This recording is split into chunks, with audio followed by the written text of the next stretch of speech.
চাওক গণতান্ত্ৰিক দেশ এখনত সম্পূৰ্ণ হিটলাৰী শাসনেৰে এখন বিজেপিৰ নেতৃত্বাধীন চৰকাৰে অসমখনত হিটলাৰী ৰাজ আৰম্ভ কৰিছে।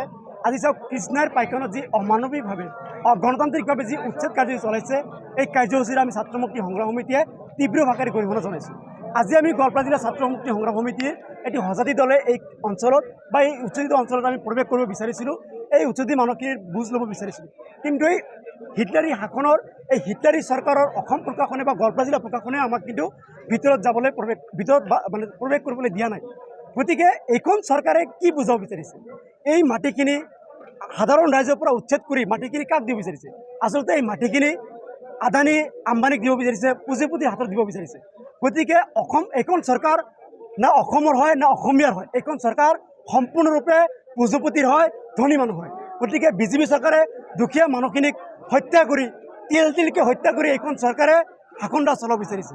গতিকে এনেকুৱা অমানৱিক অত্যাচাৰ আমি সহ্য নকৰোঁ। আমি গোৱালপাৰা জিলা ছাত্ৰ মুক্তি সংগ্ৰাম সমিতিয়ে এটাই কথাই আমি দাবী জনাওঁ যে এই মানুহখিনি যদি বাংলাদেশী নহয়, যদি এই মানুহখিনি বিদেশী মানুহ নহয়, তেনেহ'লে এই মানুহখিনিক প্ৰথমতে পুনৰ সংস্থাপন দিয়ক। তাৰপিছত যদি মাটি লাগে অসম চৰকাৰে মাটিখিনি নিব পাৰে, কিন্তু প্ৰথমতে পুনৰ সংস্থাপন দিব লাগিব। আৰু পুনৰ সংস্থাপন নিদিয়াকৈ এনেকৈ উচ্ছেদ কৰিলে আমি গোৱালপাৰা জিলা ছাত্ৰ মুক্তি সংগ্ৰাম সমিতিয়ে কোনোপধ্যে মানি নলওঁ। ইয়াৰ বিৰুদ্ধে আমি প্ৰতিবাদ কাৰ্যসূচী গ্ৰহণ কৰিবলৈ বাধ্য হ'ম।